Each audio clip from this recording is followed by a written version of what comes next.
लेकिन राष्ट्रीय जनता दल के राष्ट्रीय अध्यक्ष लालू प्रसाद जी बीमार हैं और जब तक हम लोग भारतीय जनता पार्टी को देश की गद्दी से अपदस्थ नहीं करेंगे तब तक चट्टानी एकता बनी रहेगी। सातों दल एक साथ चुनाव लड़ेंगे और उसमें किसी तरह की कोई परेशानी नहीं होनी होगी। दल का फिर से विस्तार करेंगे और उसमें कांग्रेस के भी मंत्री बने। कांग्रेस की जो संख्या है उसके हिसाब से और मंत्री बनना चाहिए। बिहार में पूर्व कृषि मंत्री सुधाकर सिंह के बयान को लेकर राजनीति गर्म है। आपको बता दें कि हर पार्टी इसकी निंदा कर रही है जो भी महागठबंधन में शामिल है।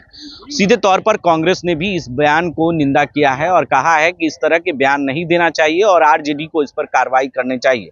वहीं उन्होंने कहा कि मंत्रिमंडल के विस्तार को लेकर सीधे तौर पर कहा कि हमें 2 मंत्री और चाहिए, कांग्रेस की तरफ से मंत्री होना चाहिए और जल्द ही मंत्रिमंडल का विस्तार होगा। तो हमने मुख्यमंत्री से मुलाकात की है और इसको लेकर उन्होंने उनको अवगत भी करा दिया है। तो यानी कह सकते हैं कि मंत्रिमंडल को लेकर भी अखिलेश प्रसाद सिंह ने जानकारियां दी है कांग्रेस के प्रदेश अध्यक्ष ने, और सीधे तौर पर उन्होंने मांग कर दी है कि 2 मंत्रिमंडल हमारे और शामिल होना चाहिए मंत्रिमंडल में। यानी कह सकते हैं कि कहीं ना कहीं अखिलेश प्रसाद सिंह ने इशारों में सुधाकर सिंह पर निशाना साधा और कहा कि इस बयान की निंदा कांग्रेस भी करती है और इस तरह के बयान नहीं देना चाहिए क्योंकि 7 दलों की पार्टी है हमारी और मजबूती के साथ गठबंधन चल रहा है। आरजेडी के लोग इस पर कार्रवाई करें और तेजस्वी यादव ने पहले ही कह दिया है कि इस तरह के बयान सही नहीं है, उचित नहीं है, कार्रवाई होगी। यानी कह सकते हैं कि इसको लेकर क्या कुछ कह रहे हैं अखिलेश प्रसाद सिंह सुधाकर सिंह के बयान को लेकर।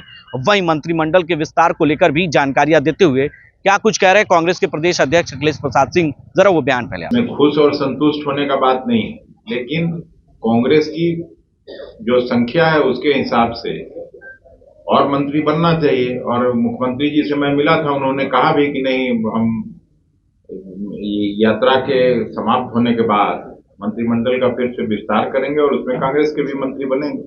गठबंधन पूरी चट्टानी एकता के साथ एक है। सातों दल एक साथ चुनाव लड़ेंगे और उसमें किसी तरह की कोई परेशानी नहीं होनी होगी। और जब तक हम लोग भारतीय जनता पार्टी को देश की गद्दी से अपदस्थ नहीं करेंगे तब तक चट्टानी एकता बनी रहेगी। आप महागठबंधन की सबसे बड़ी पार्टी राजद के साथ हिमाचल की जिस तरह के खिलाफ लगातार तो क्या राजद को उनके खिलाफ कार्रवाई करनी चाहिए? तो देखिए, ऐसे तो अब तक कुछ न कुछ डिसीजन हो गया रहता, लेकिन राष्ट्रीय जनता दल के राष्ट्रीय अध्यक्ष लालू प्रसाद जी बीमार हैं और इस अवस्था में नहीं हुआ होगा क्योंकि वो एमएलए हैं। लेकिन राजद के मित्रों से भी मेरी बात होती है। राष्ट्रीय जनता दल में उस बयान से कोई खुश नहीं और खुद उप मुख्यमंत्री ने अपना बयान दे के स्पष्ट कर दिया है कि वो लोग खुश नहीं है और जरूर ये किसी को भी एक्सेप्टेबल नहीं है। महागठबंधन में कांग्रेस पार्टी भी इस तरह के बयान का निंदा करती है। तो आपने सुना कि कांग्रेस ने इसकी निंदा की है और कहा है कि इस तरह के बयान नहीं देना चाहिए क्योंकि महागठबंधन में है और महागठबंधन में इस तरह के बयान उचित नहीं है और महागठबंधन अटूट है। अपने सहयोगी कैमरामैन रवि के साथ बने रहे देश न्यूज के लिए और देखते रहे।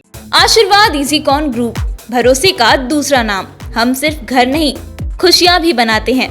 आशीर्वाद रोज वैली, जिसमें है premium flats with all modern amenities. Patna में लेना चाहते हैं अपने सपनों का आशियाना, तो कीजिए हमारे इन नंबरों पर संपर्क।